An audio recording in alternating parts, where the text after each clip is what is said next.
The Europa League brings about a massive shock. Matthijs De Ligt wants to follow in his teammates' footsteps. Two La Liga giants have secured their managers' futures. There's transfer rumours on the go, and of course, we have today's Friday feels. That and more coming up in the next few minutes, as I am your host, Matt Paulo. You are the Onefootballers, and this is the Daily News. First up, let's talk about the Europa League, where Arsenal have suffered one of the craziest defeats I've seen in recent years.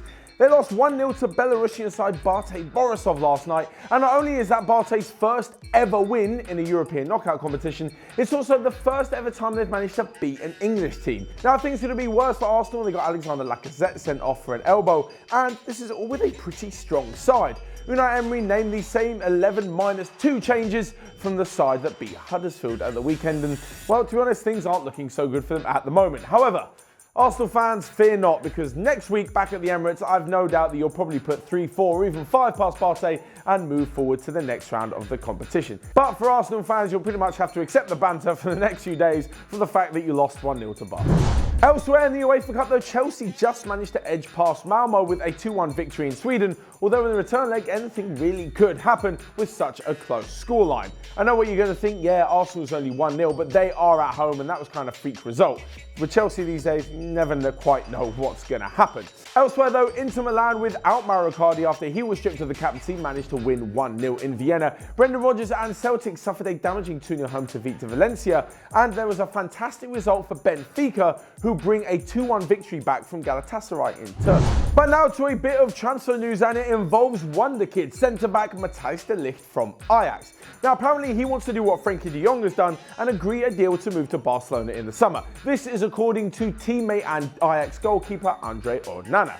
Now the problem is that Barcelona won't be able to afford both of them, as they've already shelled out 65 to 70 million for de Jong, and Ajax want the same kind of money for Matthijs De Ligt.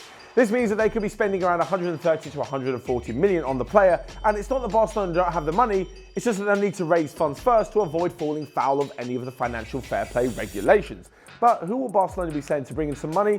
At the moment, it kind of looks like Coutinho could be the one to go. Now, he's not necessarily the weakest player in the squad that they're thinking of selling, but he is the one who will bring in the most amount of money should they sell him.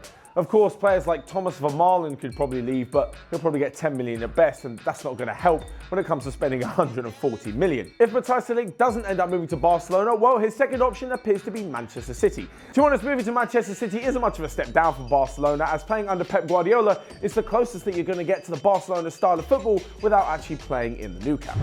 But sticking with Barcelona and signings that they have made, and it is their manager, Ernesto Valverde, who's been tied down for another year of his contract.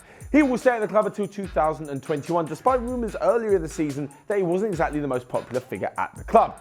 Elsewhere, the other La Liga giant to tie their manager down is Atletico Madrid. Diego Simeone seems one of these loyal managers who's just never going to leave, so he signed a bumper new deal taking him all the way through to 2022. So with these two clubs tying down their managers for the foreseeable future, who will be next? Will Manchester United offer Ole Gunnar Solskjaer a long-term contract? Will Real Madrid stick with Santiago Solari? And will Bayern Munich offer Niko Kovac a new deal should he manage to overtake Dortmund and bring home the Bundesliga title? I'm going to leave a poll right about here so you guys can have your say on those three options. Of course, if you disagree with all of them, leave your answer in the comment section below.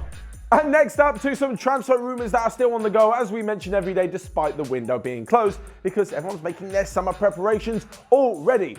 First up, an Arsenal want German midfielder Kai Havertz to replace Mesut Ozil at the Emirates. Manchester United, Wolves and Everton are interested in signing Porto winger Yacine Brahimi, who will be on a free at the end of the season. Spurs are looking into the possibility of signing AC Milan winger Suso. The former Liverpool man could cost them around £35 million. And in the last few days, there's been rumours of a swap deal from Juventus to Liverpool of Paulo Dybala and Mo Salah plus some cash. Apparently, the actual figure at the moment is 44 million plus Dybala for the Egyptian forward, but it looks like Liverpool won't be accepting it anytime soon. And lastly but not least, we come to today's Friday Feels. This is the part of the week where you guys let me know in the comment section down below all of your thoughts on the weekend's football, all of your predictions, your Friday Feels.